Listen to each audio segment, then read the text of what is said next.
Good morning, everybody. I'm Geoffrey from Imperial College London. And in this talk, I just introduce what we have done in the previous, perhaps 6 years in my lab. Okay, back to several years ago, that was about 2015, 2016, when we figured out whether we should introduce machine learning to communications, and we try to figure out what's the advantage and the disadvantage of using machine learning. Because one of the important issues we felt was at that time, almost all the communication systems are designed based on some mathematical model, and those mathematical models actually obtained from the practical data. For example, and you have a channel model, as have just mentioned. The channel model is obtained from the practical data, right? And then you're based on the model, and you design communication systems. In reality, we can do directly, just based on the data. We design the system rather than go through the model, because for two reasons. The first reason is that sometimes the model is not that accurate, right? It depends on the environment. And another issue is in some of the cases, there is no even mathematical model. So based on that, we try to investigate machine learning for communication systems. So this is like a traditional communication system. When we design a communication system, usually we have like error correction coding, and to the receiver we have decoding, and we have modulation, demodulation, and so on. Those we design each of the block by block. And of course, when we design the system, we're trying to optimize the system to improve the performance. For example, when you do the coding, decoding, you're trying to minimize the bit error rate or block error rate. But when you design this modulation, signal detection, and demodulation, you're trying to minimize the mean square error. So for different blocks, usually we have different metric for performance optimization, which makes it hard to do joint optimization of transceiver design. So with machine learning, we are able to do that. We can do, for example, we use the neural network to represent a transmitter. We use another neural network to represent the receiver, and which is called end-to-end structure. And in this way, it's possible for us to perform the joint optimization. And based on this, we can figure out when we introduce a machine learning here. There are several ways to do that. One way is we're still based on the traditional block by block structure, but we use, for example, deep learning for channel estimation, or deep learning for signal detection, or use the deep learning for joint channel estimation and signal detection, and so on. And we still follow the conventional block structure, but we just use the deep learning for each individual block to improve the performance. Another way is a pretty crazy idea. We can use, as I said, use one neural network to do all the functions at the transmitter, including coding, modulation, and pre-coding, and so on.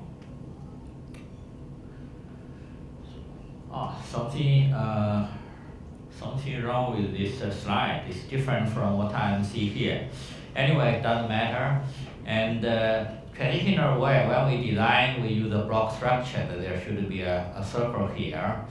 And in this block structure, there is a way to use the machine learning, which is called a model-driven, which combines the traditional communication knowledge with the machine learning. And as compared with the model-driven, we have another group of the method called the data-driven. regardless of the communication model, which is to use a big data set to train the system to optimize it, which is called data-driven. And then we have inside of this data-driven, we have end-to-end structure, and which I've already mentioned. And of course, you have something like in between intersection of the block structure and data-driven, which should be somewhere here. But this is due to the color difference. I can't. It's not shown here, right? Okay.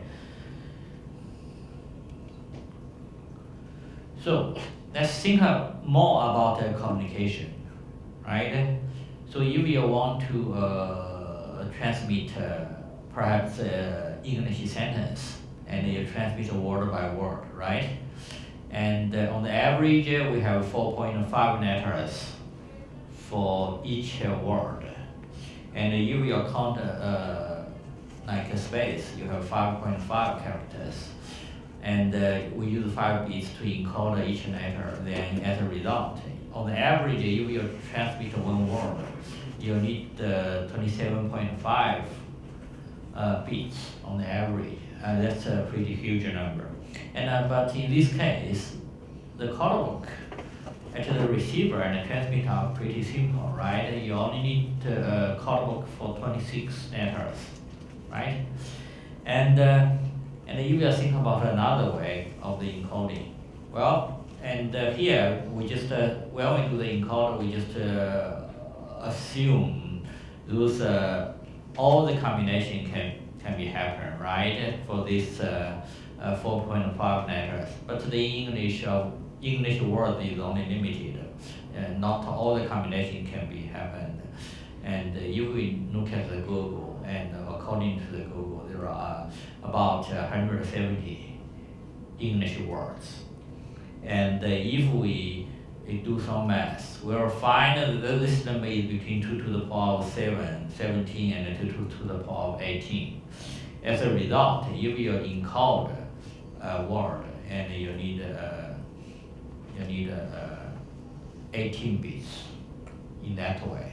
Of course, you can do better than that. That you consider its probability of the appearing, and you use Hoffman code, and it may be more efficient. But this is just a rough estimation. And in that case, you will look at the codebook. The codebook is very complicated. You need the whole dictionary, right? You know which word is encoded in which way. But this is more efficient than the previous one. If we consider further, well, we are talking about something, we are answering a question of yes or no question. And if you answer the yes or no, only 1 bit information, right? And so we figure out if we encode in English semantically, just transmit the meaning of the conversation, and it must be much more efficient, right? 1 bit only, and rather than transmit one word. And but in this case, the codebook is very huge. Of course, in this case, it's not called a codebook anymore. It's called background knowledge. We will mention that when we talk about semantic communication.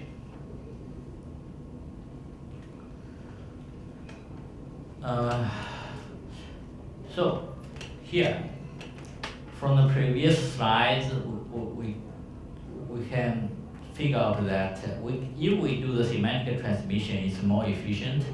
And actually, the idea of the semantic communication is not new. It's about 70 years old, and started from Shannon and Weaver. When we published the small booklet about 70 years ago, and they divided the communication into 3 levels, and transmission of symbols. That's what we have been done so far, transmit symbols. And another 2 levels, semantic exchange of source information and the effect of semantic information exchange. Those 2 levels are less investigated in the past, and because it's very hard to have a mathematical model to deal with the issue. And with the machine learning, and we don't need, without a mathematical model, we can address various issues. So only recently semantic communication and became very popular. And for semantic communication, if we want to transmit a sentence, I have an automobile, then the recovered sentence could be different. Maybe I own a car, things like that. And these two sentences are with the same meaning, but a different, different expression. And this is semantic communication. Of course, if it's in a traditional communication system, perhaps you have to, we will recover like letter by letter. There may be some mistakes for some letter and so on. So with the semantic communication, we try to recall the meaning and transmit the meaning. That's one of the critical difference. In summary, and this is the traditional communication system, and for transmitted content, no matter whether it's imaging, text, or speech, and we first perform source coding and to convert the transmitted content into bits or symbols, and then we use channel coding to transmit. At the receiver, we do things reversely. We have a channel decoding, and then we have those channel decoding just to try to recover transmitted bits or transmitted symbol as accurate as possible. But when we perform the communication system design, we don't care what's the meaning of those symbol sequence or bit sequence. We don't care what's the meaning inside it. We just care about accurate recovery at the receiver. And of course, from the recovered bits or symbol sequence, we can perform source decoding. And from the recovered content, image, text, or speech, you can figure out what's the meaning or what's the semantic representation of the transmitted content. You perform feature extractor at the receiver end. And we can put the feature extractor at the transmit end. In that case, we can significantly improve the efficiency of communication systems. So this is a block diagram again, this is different from my figure in the computer. And one of the critical issues is from the transmitted content, you use the feature coding. You extract the features of the transmitted content. Then the channel is used to transmit the feature of the transmitted content, and the receiver will directly recover the feature and maybe take action according to the recovered feature. And the critical difference here is we are transmitting the semantic, the meaning of the sentence, rather than just the corresponding to the symbol. So the recovered sentence may be different from the transmitted sentence or transmitted content in terms of the representation, but they have the same feature, and that's a way. And for detail, and we have a survey paper, and which is available in the archive. Well, in the service, of course, we can also use machine learning for wireless resource allocation, and traditionally wireless resource allocation are based on the optimization theory. First, we converted the problem formulated the problem into optimization problem, and we use a traditional mathematical method to address those optimization problems. That's what we have done in the previous, perhaps 15 years. And with the machine learning, we can help with the optimization or help with the machine learning in two different ways. One way is we can use this deep learning approach to help those optimization problems. Another way is we can use the machine learning approaches such as deep reinforcement learning approaches to directly perform resource allocation. And so in a subsequent talk, I will talk about the three issues. One is the deep learning based physical layer processing and also resource allocation. Those are corresponding to the conventional communication. And then we talk about semantic communications and including the examples, how can we design transceiver and also perform resource allocation. So let's start our next one. So which is about the physical layer processing, and this is also our first job in this direction. And again, this figure, and I will talk about three examples. One example is our first job, and then which is about the data-driven machine learning for block structured communication, and another one is the model-driven, and also we talk about end-to-end design. Okay.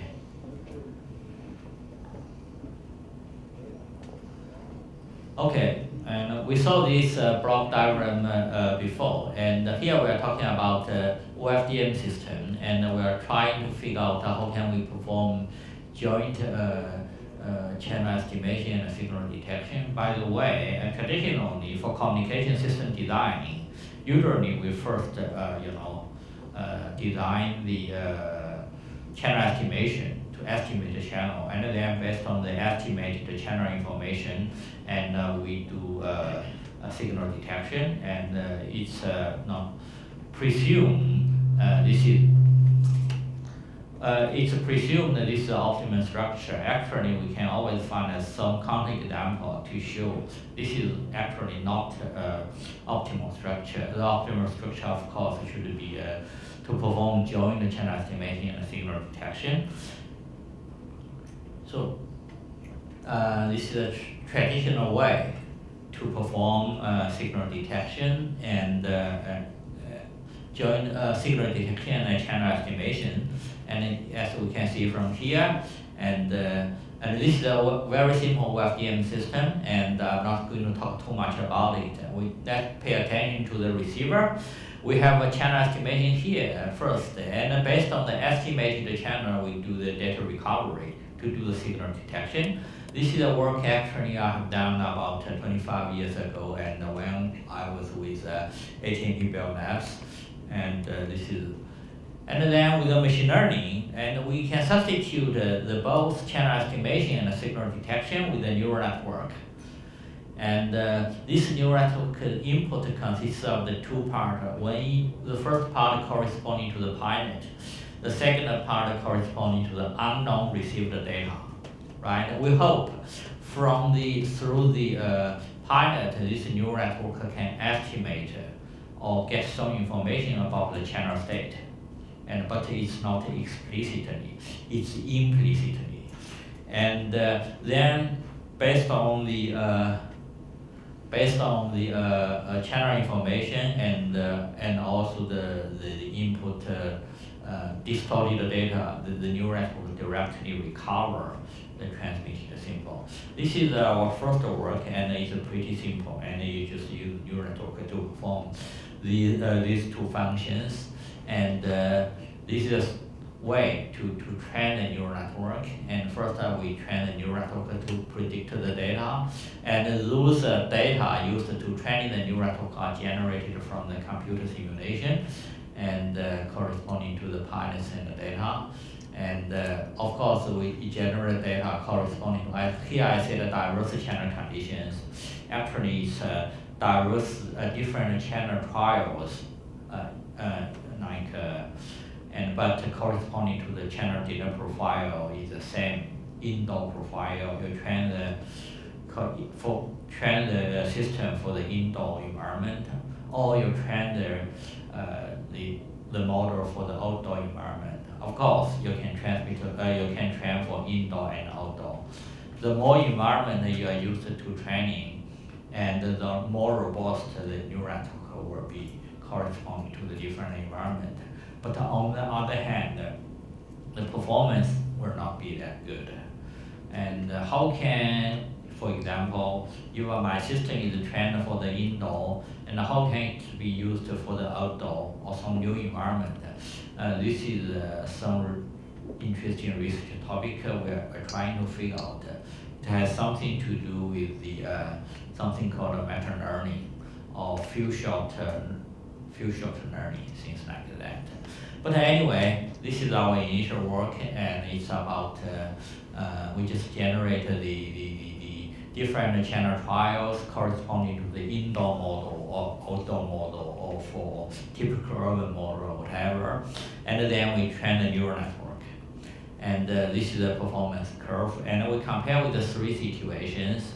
And one is the least square, and least square is the most simple approach, which doesn't exploit the channel statistics, so its performance is worst. And also we talked about the minimum mean square error approach, and also the machine learning based approach. From this figure we can see when we have enough pilots, and the mean square error approach is the best, and the least square is the worst. The machine learning based approach is very close to that minimum mean square approach. Because in this case, the minimum mean square error is the best, is the optimal approach, and machine learning based approach is very close to that. However, when we reduce the number of pilots, and when we have 64 pilots, the whole OFDM block are all pilots. In that case, the channel estimation problem can be formulated as a linear estimation problem. And so that's why in this case, the minimum mean square error is the best. But when we have only 8 pilots, and the estimation problems tends to be nonlinear. So in that case, and the performance of the least square and the minimum mean square error will have a big performance degradation, while machine learning based approach can still reach a very good performance, even though we have some performance degradation. And also we have more results for the if the system is nonlinear, and if without a cyclic prefix. In that case, we have interblock inference, and what's the performance of different approaches. We found that the machine learning based approach is very good in terms of the deal with the nonlinearity and deal with the interference. So after our work, and my friend at Southeast University China, they performed another work, and they separated the channel estimation and the signal detection, and they use the neural network to estimate the channel, and they use another neural network to perform signal detection. And in that case, the size of the neural network is smaller, and perhaps the complexity is only 1/10 of the our approach, and he did some simulation, and he found that when he do that separately, then the performance is even slightly better than joint signal detection and channel estimation from the simulation results. And this is because they are using accurate model, and the system knows the model accurately. So in that case, the training is pretty good. And but when they do some practical test, they have a very simple test bed, and they use practical data to training both systems.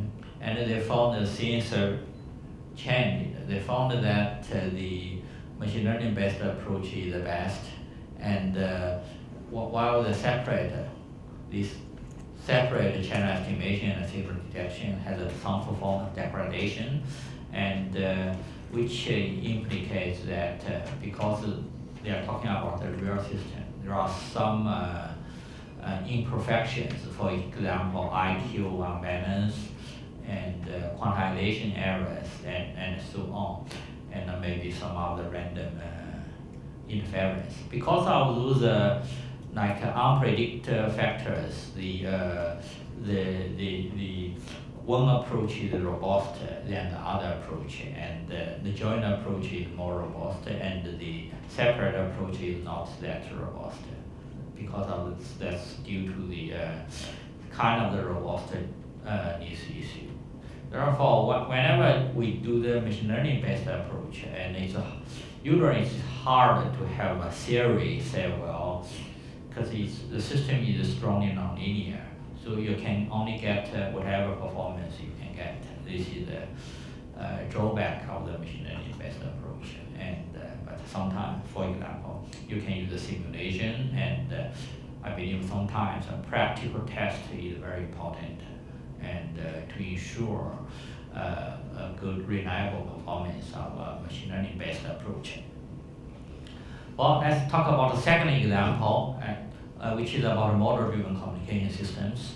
And so, model-driven in general, we combine machine learning approach with the communication knowledge, and that's a general category of the machine learning approach. There is the big subgroup in that group, so-called model-driven. It's called deep unfolding. Actually, for almost all the iterative approach in signal processing and in communication, you can do like a deep unwrapping to improve the performance by combining the domain knowledge and machine learning to improve the performance. For more information regarding the model-driven deep learning, you can take a look at our survey paper published a couple of years ago. So let's use this as an example. This, I guess everybody knows that it's a mammal detection, right? And this is the channel. Here we assume that we know the channel matrix. Actually, in this paper, we assume the channel matrix. Channel is also assumed to be estimated based on the pilots. And we can perform joint channel estimation and signal detection. But here in this example, we just assume H is null, and X is the transmitted vector, and N is the noise, and Y is the received vector. We're trying to assume H is null. We're trying to predict or estimate what's the transmitted signal vector based on the received signal vector Y. So there are three categories of approaches, and the first approach is the optimum approach. Here I just say it's ML detector. Actually, the optimum approach is MAP approach, and however, when the transmitted symbols are with the same probability and equal probability, MAP and ML are equivalent. But anyway, this is the approach with a high complexity, and we have no complexity approaches. For example, zero forcing approach, minimum mean square approach. Those approaches with no complexity, but the performance is poor compared with the optimal approach. So there are a 90 group of the approach in between them, and those approaches are based on the iteration. So we have the MP based and the EP based approach usually. And here we're trying to figure out how can we convert this iterative approach, which is called the OAMP. It's a slightly revised version of the AMP approach, and it's an iterative approach. And for detail regarding this approach, you can see in this paper. This is just a 9x9 approach. And you were trying to combine this one with the machine learning, and what we can do is we unwrap this approach, and if we don't do anything, each layer is with the same function. There is no change, and this is equivalent from the previous iterative approach. But here we're trying to figure out something. We're trying to put some trainable parameters in this algorithm. In the previous approach, this gamma and theta are always 1. For each layer is always 1. But you were trying to change this gamma and theta for each iteration to optimize the performance. And we can predict the performance can be significantly improved, right? And this is like an adaptive approach. Because in the signal processing, in the past perhaps 40 years, we're trying to adaptive approach is one of the big group of the approach. And there was something called a step size, right?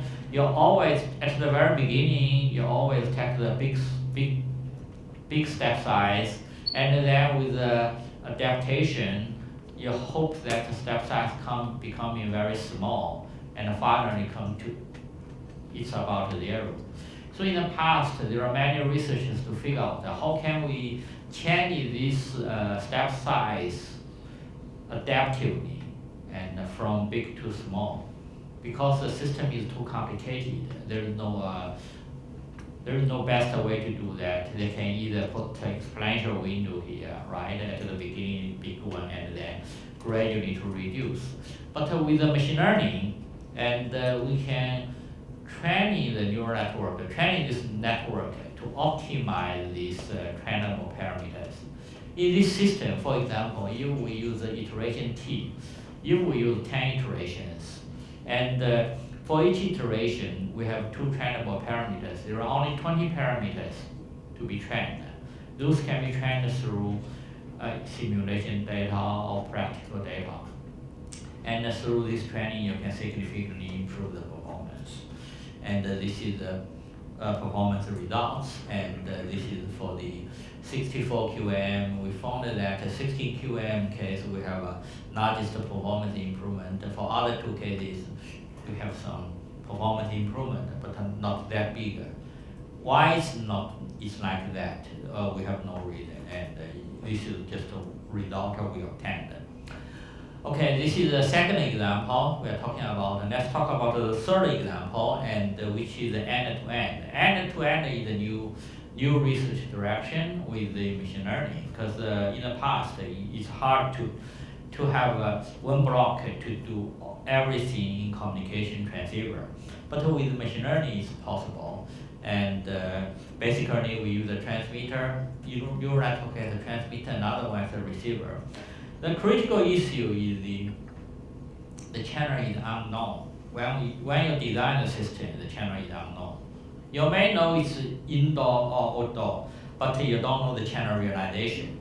And there are several approaches to deal with that. And so the first approach, I'm not going to go to the detail, this is actually the first end-to-end approach in the world. It's from the Acodia and the Holidays group, and the receiver neural network is easy to be trained because you have the recovered data. Based on the recovered data, you can do the constructor cost function, you do that. And once the receiver neural network is fixed, is trained, and then you're trying to train the transmitter neural network, which is hard because you have an unknown channel in between them. And in this case, and you put this one in the reinforcement learning context, and from that you can improve the performance. And I'm not going to give the detail. Basically, they regard this neural network as a policy of the reinforcement learning.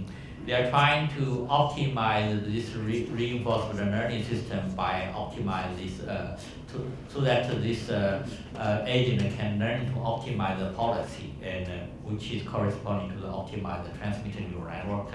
In this case, the transmitted data corresponding to the state of the reinforcement learning, and the transmitted signal corresponding to the action. And from this data and the agent take actions which will impact the whole system performance, then we, according to the kind of the feedback which is the reward function, we're trying to optimize the policy, therefore optimize the transmitter neural network. Once this is optimized, they fix this one and go back to optimize the receiver neural network. They do this iteratively, and finally they will optimize the transceiver neural networks. And that's the first approach. It's very a smart approach. And the only issue is here, the source data and cannot be too long. And for example, if you have 4 bits, if you transmit 4 bits, you have 2 to the power of 4, you have 16 different states, which is okay. But if you want to transmit 100 bits, that's pretty long. And how many states do we have? 2 to the power of 100. That's a pretty huge states, and it's hard. It's hard to train the neural network, right? Another issue is the channel is cannot be too complicated. The you can deal with the AWGN channel, you can deal with the fading channel. But if it's a frequency selective channel, or if it's even with nonlinearity inside, this structure cannot address it. And this can be improved by 2 approaches, by some improvement. The first improvement we use, rather than use the fully connected neural network, we just use a convolutional neural network. In this case, the cursing of dimensionality of the system can be mitigated. I just say it's mitigated. You can never completely solve the issue. And but in this case, and if you substitute this system by the convolutional network, and we can deal with the 100 to 200 bits transmission without any issue. And another one is the complicated channel. Then we're trying to use the GAN, the generative adversary net. We use GAN to express the unknown channel into a neural network.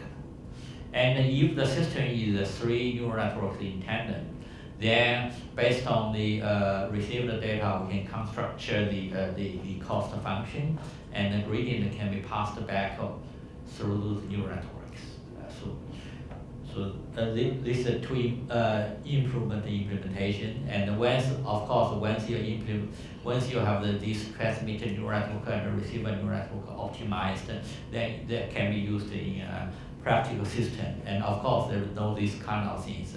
There is no gain in the practical system.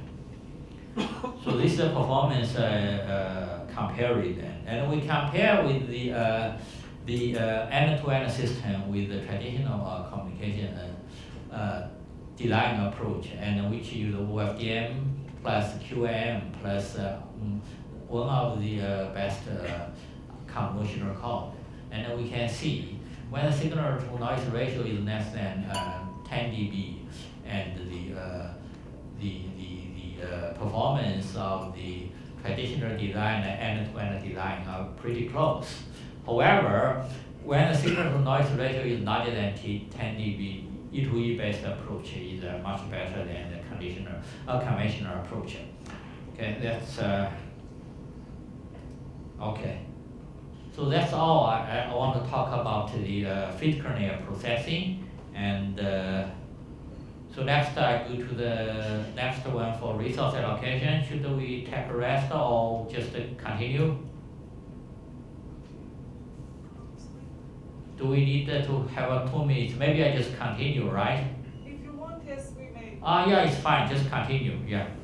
Well, the second part is resource allocation, and I just give a brief introduction of that part. And as we can see, we see this picture before, and we can use deep learning to help optimization problem, and we can use machine learning to directly improve the performance. And I just briefly talk about 4 examples. And one example is use a DO assisted optimization. Another one is use graph embedding for the resource allocation, and also we use the deep reinforcement learning for that approach. And this is the first and a very simple approach. And assuming this system, we assume there are n person and job, and how do you assign each person to a job, and so that they can maximize this one. And this method this can be well solved using Hungarian method. And of course, this is optimization problem. What we are trying to do is we're trying to separate this one into several sub approach, and say, well, for each person, we decide which approach we should assign, right? Of course, in this level, and each person is optimized self independently. Of course, there are always a collision, which means two persons select the same job. So in the second layer, we have something like greedy collision avoidance, and to reassign to get to the final result. Then basically, and for each problem, sub-problem, which is a neural network to learn which job should we assign, and those are parameters or costs when for different assignment. This is corresponding to the JS person. Be careful, even though it's corresponding to the JS person, the input cost corresponding to all different persons, all different assignments, rather than just corresponding to the J. In this case, we can train this neural network to get for the JS person which job is best for him. And because each person did that one independently, there are always collision, and then we use finally a greedy collision avoidance approach to address that. And this is the performance, and we compared with the computing time and accuracy. And of course, 100 method is 100% accurate, because you do that exhaustively. And for the different approaches based on the machine learning, its accuracy is about over 90%, and but its computing time is significantly reduced. Its complexity is pretty low. And of course, with the machine learning approach, usually it's hard to attain 100%, because you can never have a theory about to guarantee that. Anyway, this approach and can address this assignment problem, and we're trying to figure out whether this approach is scalable. We find its scalability is pretty limited. So that's actually this is one of the earliest approach to do the performance improvement, to do the resource allocation based on the machine learning. Let's talk about the second example, which is based on the graph embedding. And basically, this is a device-to-device neural network, and because of the interference and its resource allocation is a distributed manner. So each pair will decide which frequency to use, which power to transmit, and so on. Whether they should perform, like a device-to-device communication. We first convert that one into a graph, and it's a directional graph, because from this direction to this direction corresponding to the transmitter here and the receiver here, but reversely the transmitter here, receiver here. So here H41 and H14 represents the channel state information. They are different because the distances between transmitter and receiver are different. But anyway, we express this one into a graph, and then we try to use the machine learning to extract the characteristic of this graph for our resource allocation. And but here, of course, we assume ideally it's better to use the channel state information, but in reality, it's very hard to get accurate channel information, because it's a big network, and you have to estimate for every line. It's very hard, and instead of using the channel state information, you can use distance to represent that. You can do the resource allocation based on the distance. Of course, this is not optimal, but it's the best thing we can do based on the distance, and you can predict the path loss. Of course, you don't know the scheduling and the fast fading, but it's good enough. And in other study, we have figured out user distance is good enough. Anyway, and let's back to the how can we use the machine learning to address this issue. First, we extract some feature, and for each knot, for each pair of the device, and this is a way to extract a feature.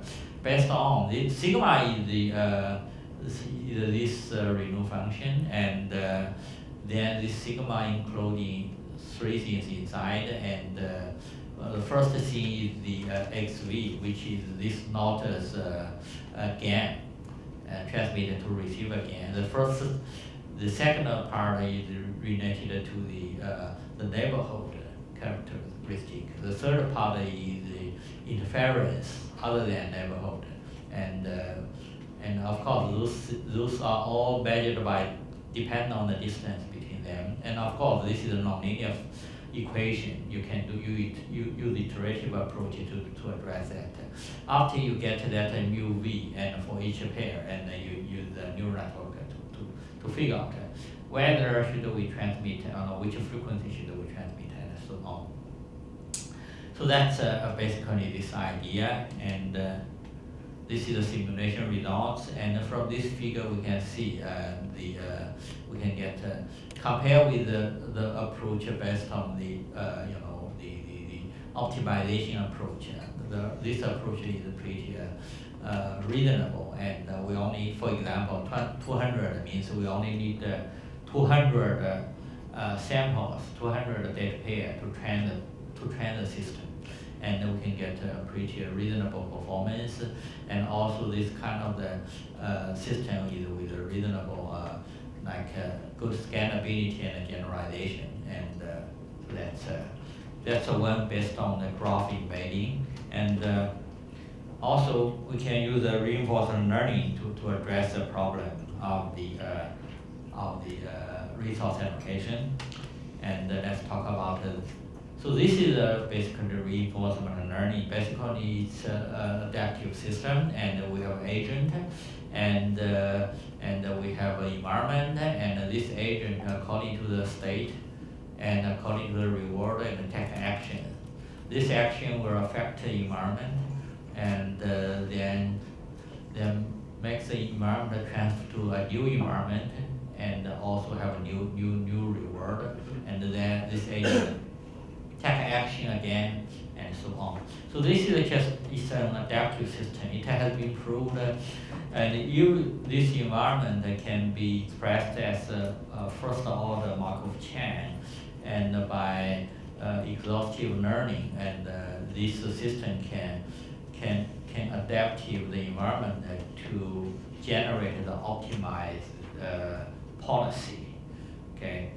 So based on that, we can perform the resource allocation, and we assume this is for the V2X communication, and it consists of the two kind of the communication links. One is the V2V, it's a vehicular to vehicular communication. Another link is the V2I, it's a vehicular to infrastructure communication. That's a traditional cellular communication system. We assume this V2V system use the same frequency band as those V2I. So there are interference in between them, and so on. And for the vehicular communication, and for this V2V link, usually its latency requirement and reliability requirement is pretty high, because those V2V communication usually transmit a very important information, and so its latency is pretty, delay is very important, the reliability also very important. It's emergency safety related information. But on the other hand, this V2V link, usually the data rate or data amount, transmission data amount is very small, because it's only those important emergent information. And on the other hand, and V2I link with a high data rate and larger payload and so on. And then we're trying to figure out to design a system to perform resource allocation. And one of the critical issues we have to figure out what is the state, what is the policy, and so on. So we put that one on the context of the reinforcement learning. So that's a way. So the agent, so each V2V channel will be the agent, and each V2V link. And we have the V2I channel, we have inference, V2I channel, neighbors. Those are all state. And action will be sub-channel selection and the transmission power level. And so environment is everything outside the V2V link could be regarded as the environment, and the action as we have already mentioned, we have a reward. And the reward design is pretty tricky. You have to consider two things. The first thing is whether this reward are related to your final performance metric, right? You want to optimize the system to maximize your desired metric, right? For example, but those kind of the reward should be easier to be used in that reinforcement learning system. And so we figured out the three things. And it has something to do with the overall data rate of the cellular system, which is the V2I link data rate. And it has something to do with the data rate of the V2V link, right? This is device by device communication. And also related to the delay of the V2V package, right? V2V package is delay. If we want to use a mathematical model to deal with it, it's very hard. But with reinforcement learning, with machine learning, you can easily address that. And of course, we have the three parameters, num C, num D, and num P. And those are positive ways to balance the importance of these three factors. And this is a reinforcement learning system. Now, one of the important issues in this system is, because when my students they set up a system, they try to adjust, they try to optimize the system, find the optimal policy. And what he tried to do is all the V2V link, they're trying to update their policy, their state at the same time. And he spent a long time on that. He finally found that the performance improvement is very limited.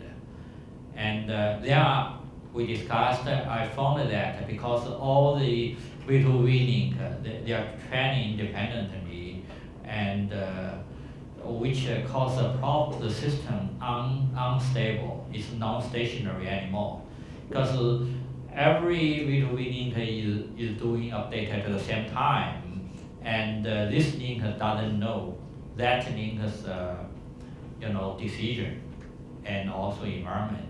So that's a problem.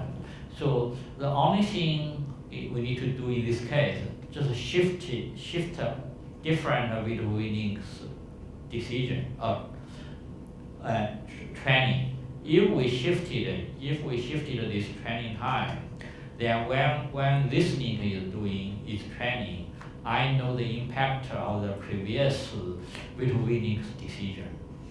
And my decision to the other links, so the next V2V link will know when we do the training. In this case, and the V2V link in the system, the neural network are trained, they're training at a different time.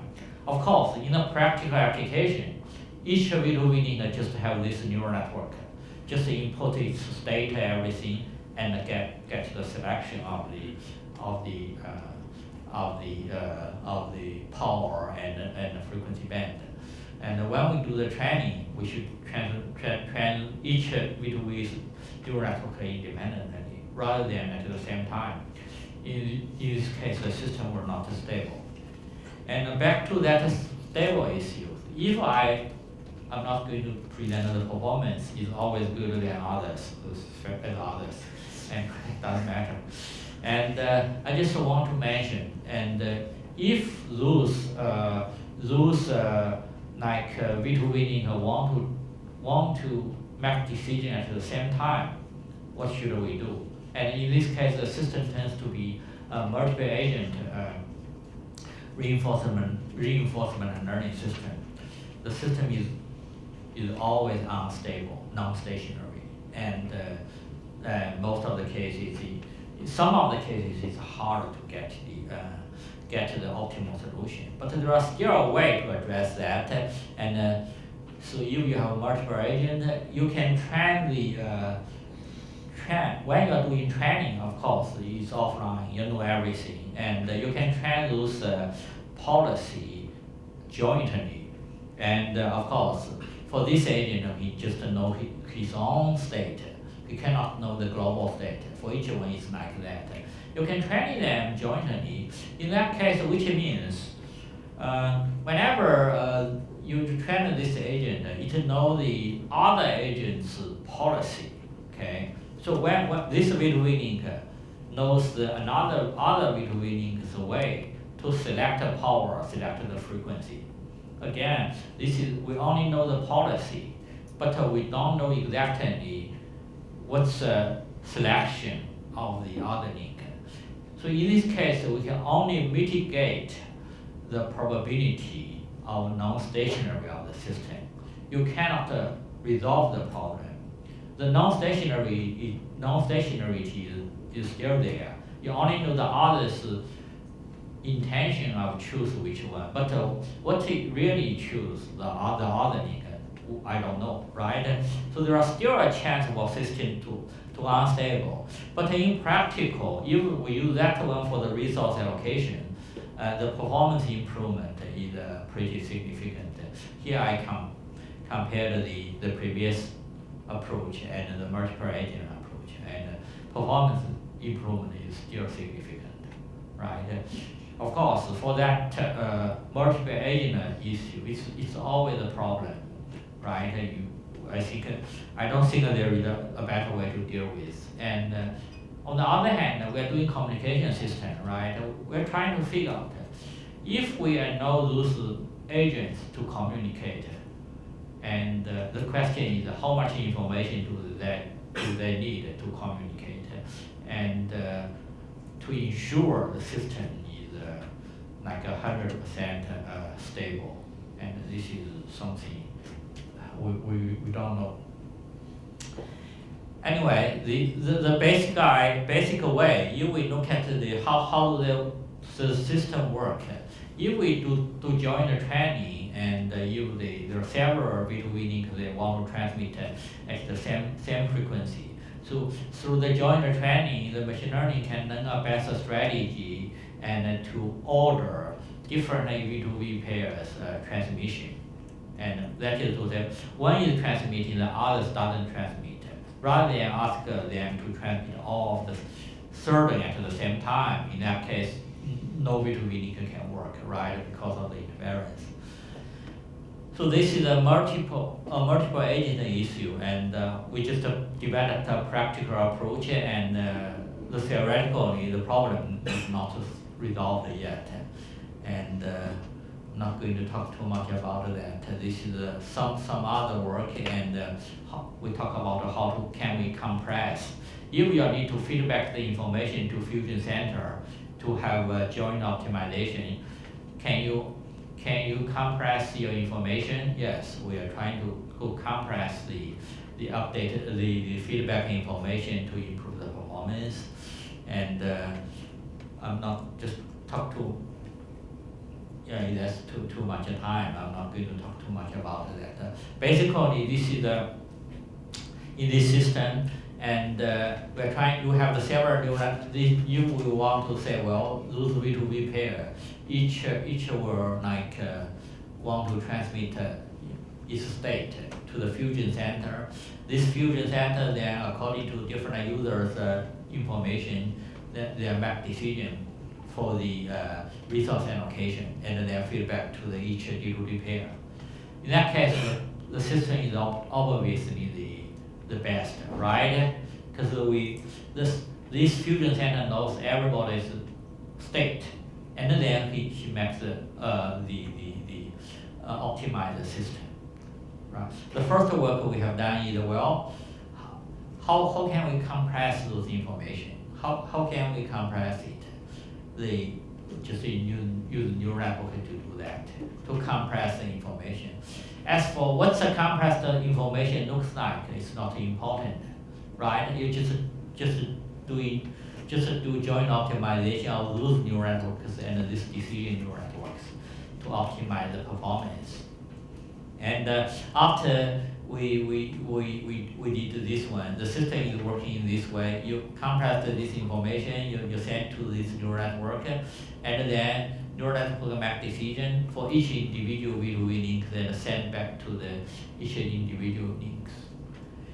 The critical issue here, for each V2V pair, and his neighborhood information is the most important for him to make decision, right?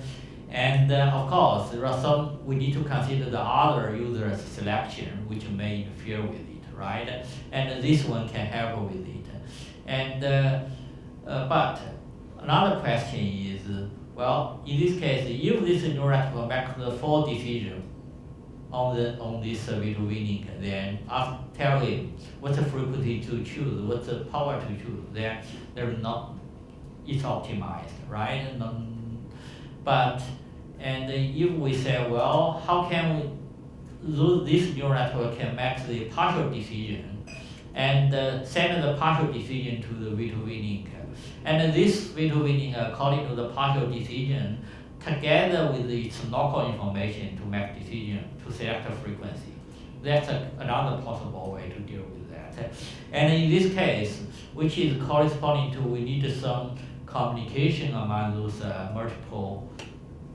multiple agents.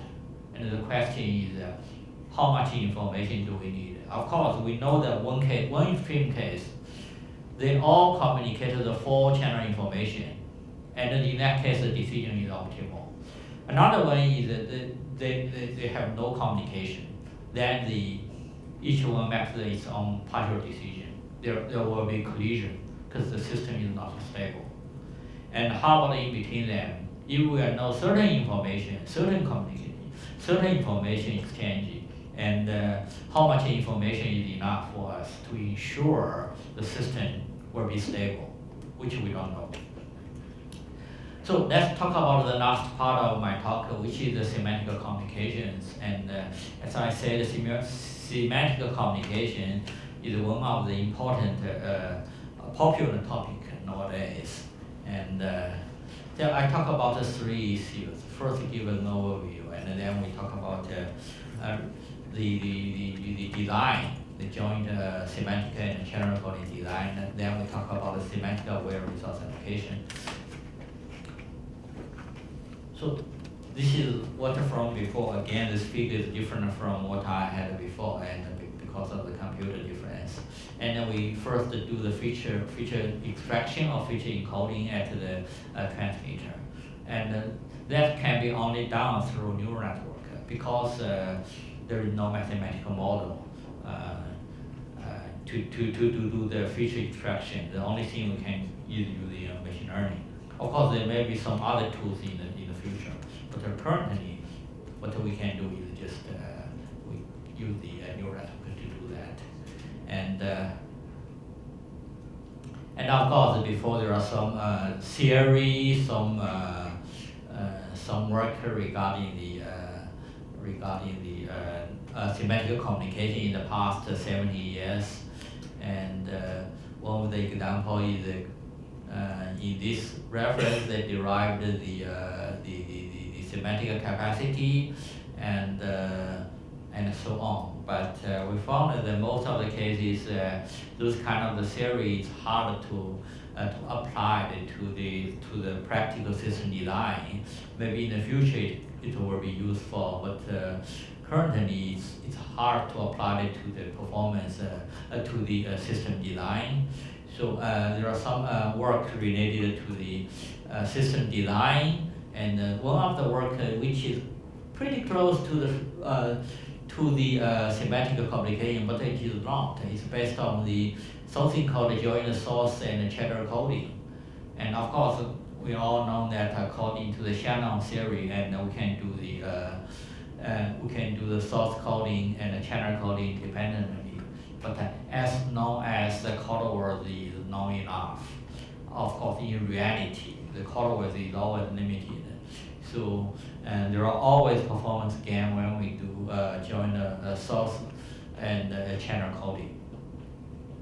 So, and then we have the first work, which is called DeepSC, and we use a neural network to perform source decoding and channel decoding, and also it's improved version, and there are also lots of other works related to that, and which can be regarded as a semantic communication. For example, in this work, and you use HARQ to address that. Say, if the transmitted system you cannot recover the transmitted the semantic meaning, and you just try to improve, to try to transmit delta knowledge to improve the performance, and so on. So I just go to approach rather than just talk about those related work. You can check with the related work later on. Let's talk about the semantic communication, and what is the semantic representation of information. As I said, this is only enabled by deep learning, and it's hard to use a mathematical model to address that. And another issue, what's the performance metric? And you cannot use BER, you cannot use the minimum mean square error, and so if we measure the close of two words of the two sentences, how can we address that? And our initial work can deal with this one a little bit. Okay, let's talk about the joint semantic and channel encoding. And basically, at the receiver, we have two blocks. One is the encoding, one is the semantic encoding, which is something like source encoding, and but it's semantic encoding, which from the transmitted content, we just try to extract its feature, and then we perform channel coding. And of course, in our cases, we use encoding and decode. Both encoding are using neural networks, and of course, we need something called background knowledge, which is something like a code book, but it's a very huge code book. And so then we express the transmitter as this function, and where alpha, beta, and see the delta or parameter sets of the different functions. And we use a two neural network, and we're trying to optimize this neural network to improve the performance, to optimize the semantic transmission. Of course, in this design, we use a kind of the transformer to address the detail of the semantic extraction, and this transformer-based approach can be found in this reference. And we're trying to use the cost function to train the neural network. The overall, there are two because we use the two-step to train the neural network. There are four. There are two sets of the loss function. One is the total loss function, which consists of the two parts. One is the cross entropy. Another one is the mutual information. And if we look at the cross entropy, and this is a direct expression of the cross entropy. Another one is the mutual information. That's not a traditional expression. We use this equivalent format, because this format is easy for us to perform the training, a neural network training. So there are two steps to the train neural network. The first one is train the channel coding and encoding neural network based on to maximize the neutral information. after that is a trend. Then we train the whole neural network consists of the semantic neural network and consists of the semantic neural network and the channel encoder neural network. But they use the overall loss function. And once this is done and then we can get two neural networks to perform semantic extraction and to perform channel encoding, and the receiver can do things reversely. And here, another one is the performance metric. And we use a blue score for the word-to-word performance. This is a existing metric, and it's pretty mature. And but we only talk about a sentence, and there is no such kind of a metric. So we proposed something called the sentence similarity, and to address this issue. And this is based on Siamese network. And then we perform some computer simulation. We compare with some benchmark method. One is a joint source channel coding, use the traditional method, and one is just a method without using machine learning. And we can see from this figure. This is a semantic communication system performance. This is a system based on the machine learning, joint source and channel decoding. This is a traditional method using Hoffman coder plus the source code, and we can source code approach. From this figure, we can see when the signal to noise ratio is no, the blue score is not that good for the traditional approach. For the machine learning based approach is pretty good. And but with the increasing of the signal to noise ratio, we can see the semantic based approach performance improvement is pretty dramatic. And this is the blue score, and this is existing measurement. This is the new measurement metric we proposed, which is called semantic similarity. We can see semantic communication system can improve the performance over the rest of the two approach. And this is just the initial work. There are also lots of the related work, and I'm not going to talk too much about that. And let's talk about another issue, this semantic aware resource allocation. That is to say, if we want to address something like semantic communication, in that case, the performance measurement, you cannot use just data transmission rate as a performance metric to deal with that. You have to use some new metric related to the semantic communication. And how can we deal with that? Of course, if you have a new metric, you can connect the new metric with the performance, with the resource. Then you can do the performance resource allocation. The initial work is I'm not going to. One is the semantic resource allocation approach, and we use this phi, which is something called a semantic spectral efficiency, and that's connected semantic communication with the spectral efficiency and so on, and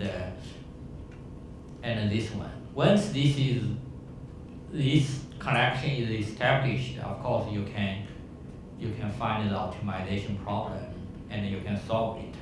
So it's you have an optimization problem based on that performance metric. And of course, once this problem is formulated, you use optimization approach to deal with that. Of course, you can also use a machine learning approach to deal with that, right?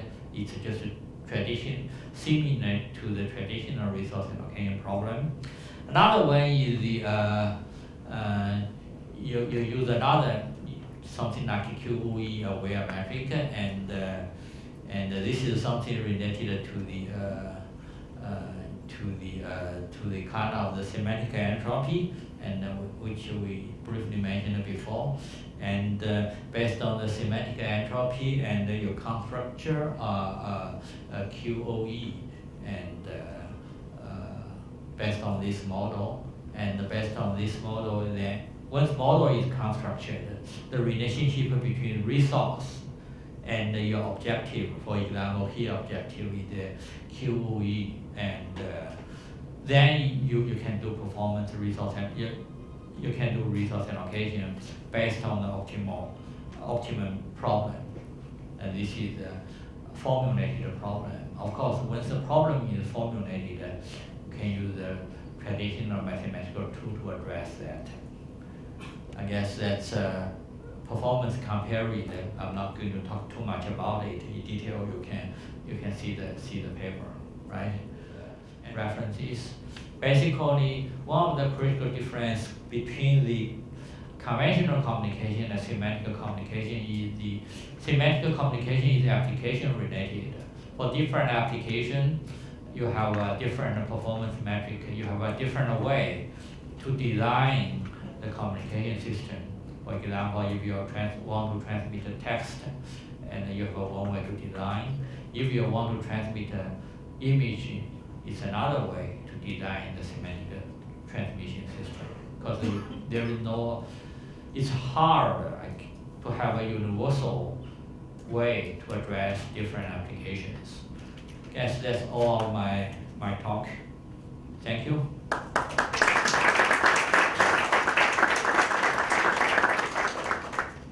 Thank you, Geoffrey, for your talk and for introducing this very interesting concept. Now it's the time for questions. Yeah, Professor Epimidis. This is the mic. Sorry.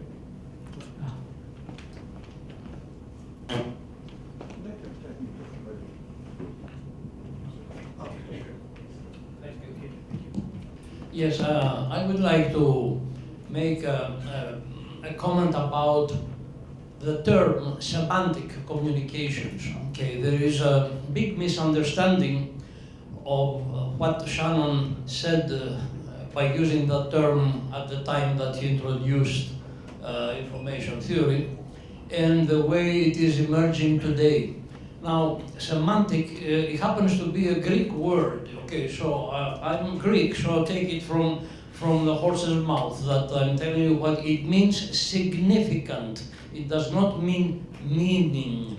So the thing that Shannon said was exactly that if you want to take the meaning of the message, forget it, you're not going to do anything with it, because there is no way you can quantify your formal mathematical or theory of any kind based on meaning. So what emerged recently started really with, despite other things that have been written, by David Tse. David Tse made his Shannon lecture in 2017 in Aachen. He explained very clearly two examples of what were significant properties of data, not significant communication, not semantic communication, but semantic properties of data. And for example, it was, I'm sending messages so that the receiver can perform a computation. So it's not a matter of delay or rate and so on, but rather it is based on the purpose of the message, which is to start a computation. Or you're sending a message to an actuator in order to implement a control strategy. So it is the purpose of the messages and not the content of the information in the message that might be saying that the blue bombers are attacking my homeland. Okay, the important thing is the message must be sent with the proper priority and so on because of its semantic property.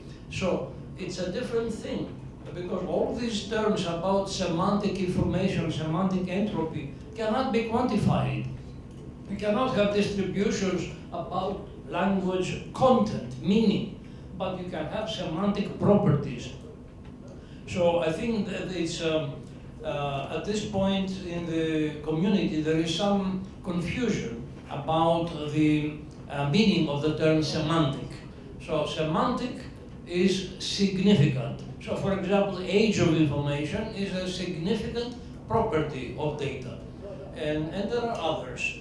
So anyway, I wanted to make that comment because there has been this confused perception in the community because the term has been used in different ways, and some people who think of it one way object to the people who use it another way. So I think a different term should be invented to describe content-based things, which I don't think would lead to anything. But semantic properties, meaning significant properties of data, is very important, and that should be pursued in many ways. Anyway, I wanted to make that comment because, you know, we have been also involved in discussing this concept in our work. Thank you.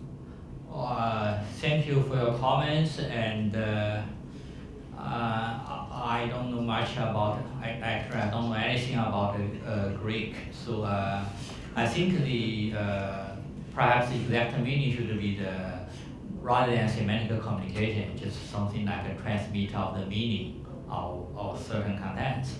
But the name itself is not important. Nowadays, people use the semantic communication just meaning the transmission of the meaning, and rather than its original meaning. So it doesn't matter. So I don't think we need to change it from semantic to meaning transmission, because people have already given this semantic a new definition. So it doesn't matter of the concept of the origin of the Greek. So semantic communication is semantic communication, is what we mean by transmit the meaning. That's a new definition. Everybody give them.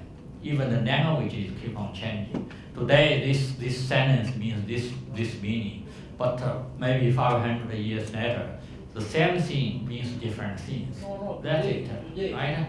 Today, it's not 2,500 years, it's today. That's what it means, significant. Yeah, Semantikos. That it means significant. It doesn't mean the content, the meaning of the message, it cannot be quantified. If I say I love you, you know, that how will you treat it mathematically? Or I hate you. It is the important thing. The property of what that message is, it conveys some intent, or it's meaningless actually.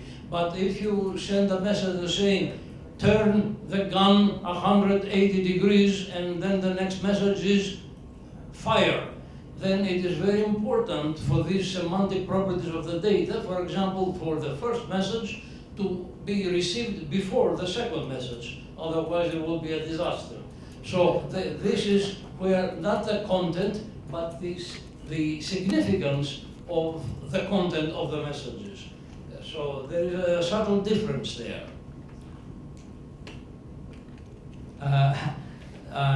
You are an information theorist, and I'm not. I'm just care about, as I said, for the semantic communication, I just use EURASIP to do that.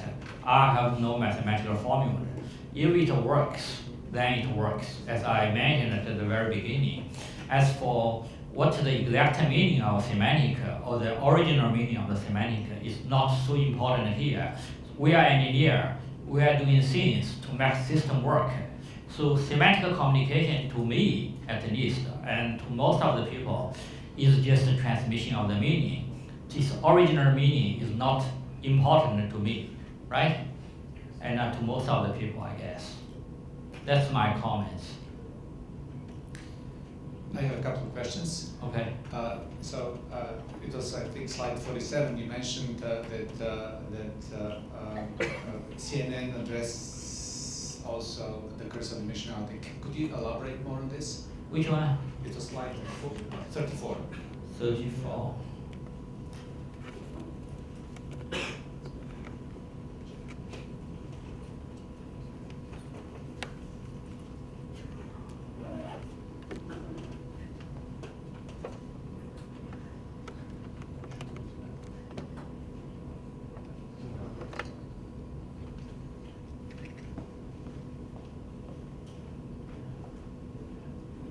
The first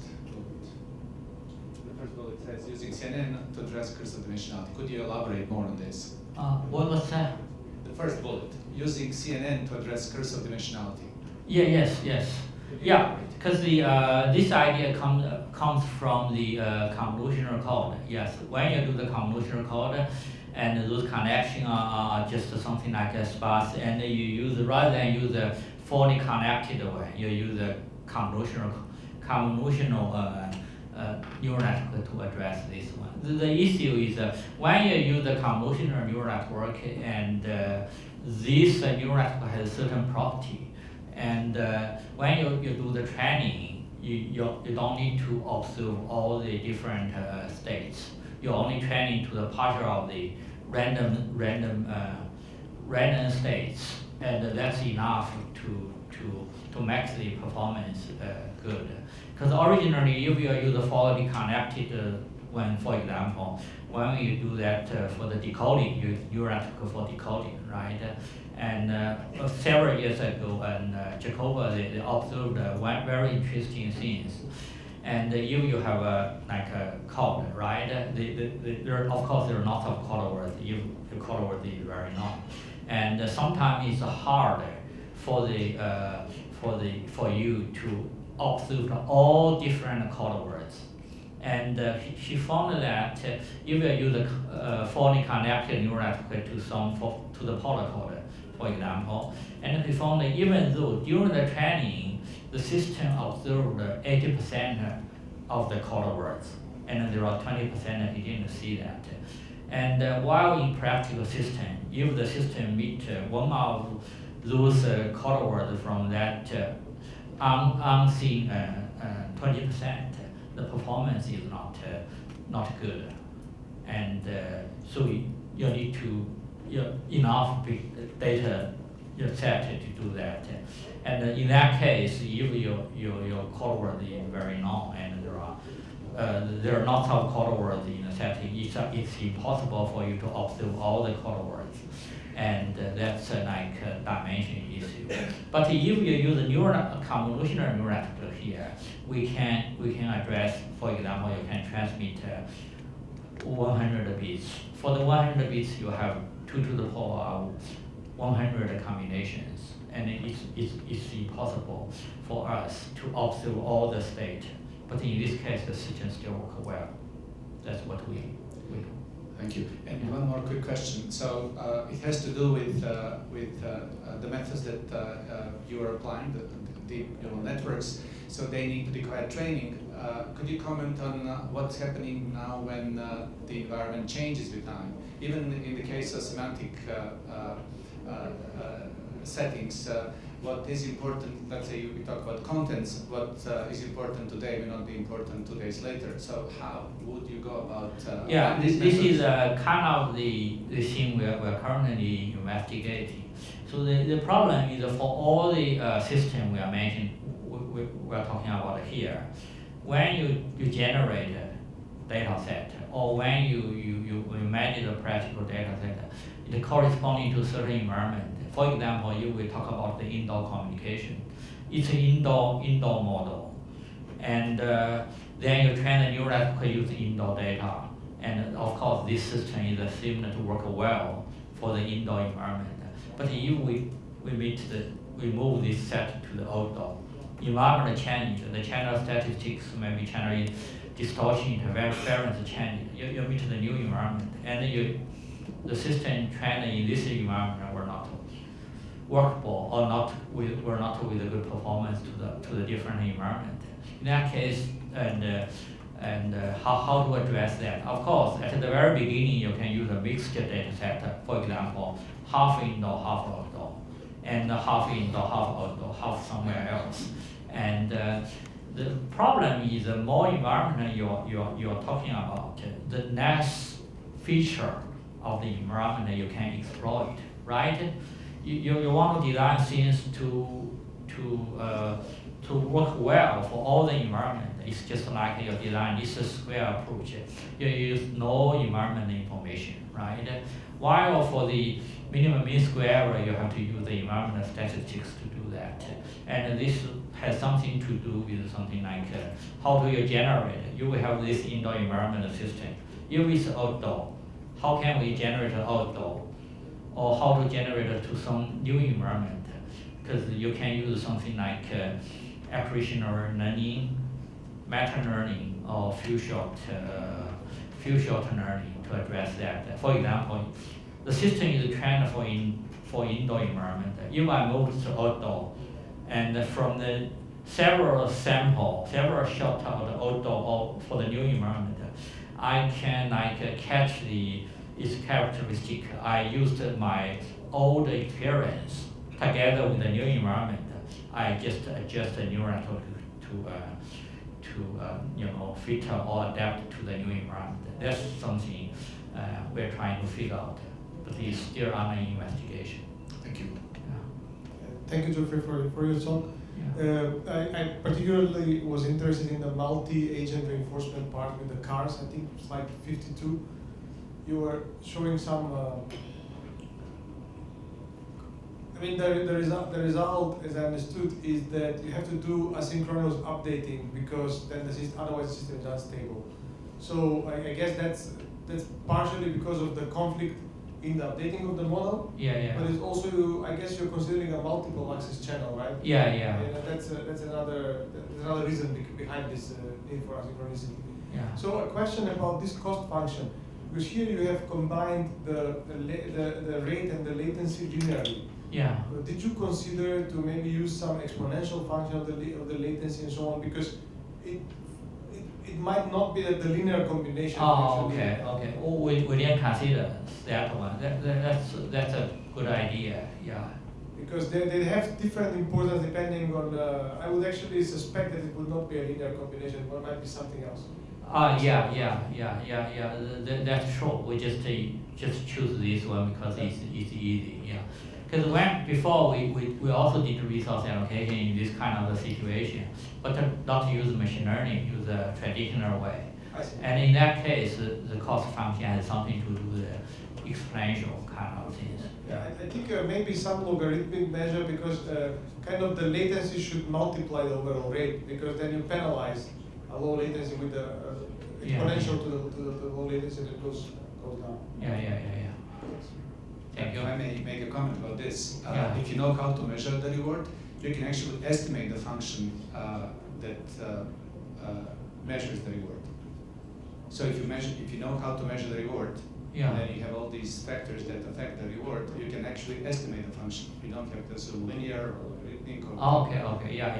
That's right. Yeah.